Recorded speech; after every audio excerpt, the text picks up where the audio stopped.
Hello,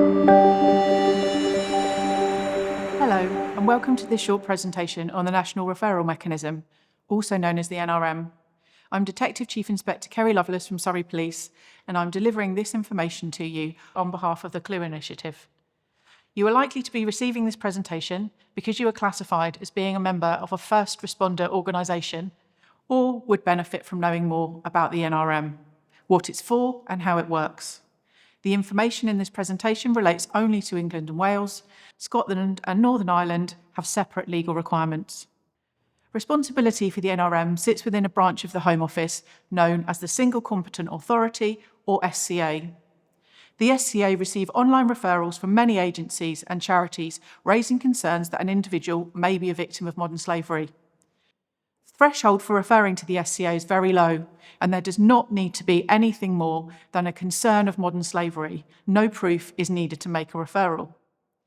The SCA are required to decide on the balance of probabilities whether a person is a victim of modern slavery. The initial decision-making in this case happens quickly and is called a positive or negative reasonable grounds decision, and can be based on very little information.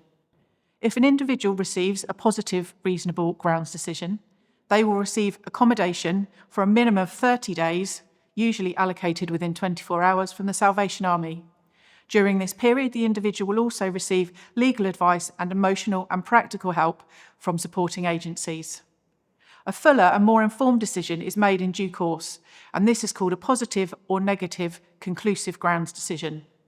This conclusive ground decision will be impacted by things such as additional information from agencies which tends to support or refute that the individual is or is not a victim of modern slavery. The outcome of the conclusive grounds decision has the potential to impact access to resources and support, immigration status, and the progress of criminal cases. So it is an incredibly significant process for individuals and organisations. A first responder organisation in England and Wales is an organisation that is authorised to refer a potential victim of modern slavery into the NRM. A first responder is an individual working for one of those organisations.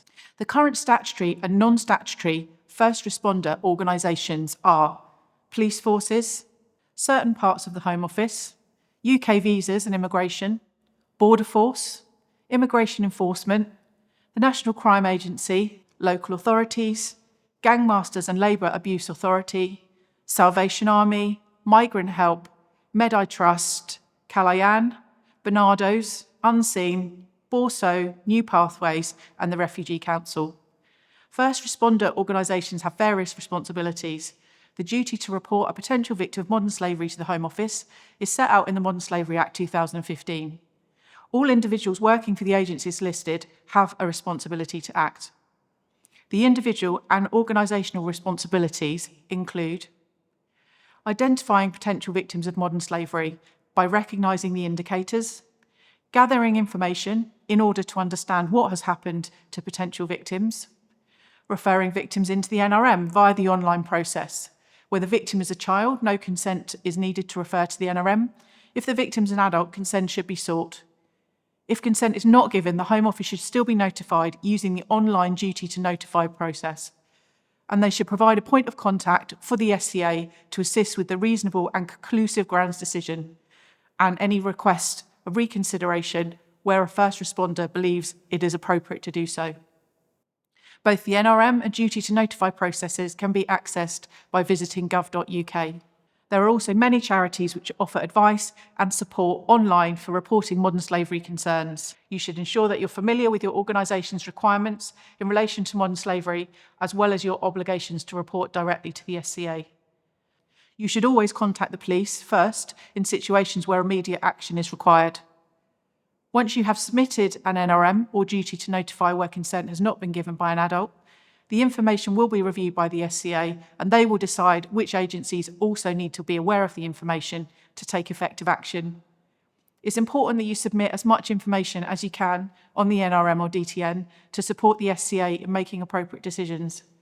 Lack of detail is a common theme. We've had examples where the location of the victim is given only as Surrey, where names are incomplete or contact details for victims are missing. Please be as detailed as you can in every aspect of the information you are providing. Give thorough descriptions of people, addresses, behaviours and vehicles. The better the information, the easier it is for supporting agencies to act to safeguard victims. A person who has entered the NRM and has a positive reasonable grounds decision should always be treated as a victim first, even if criminal or immigration offences have been committed.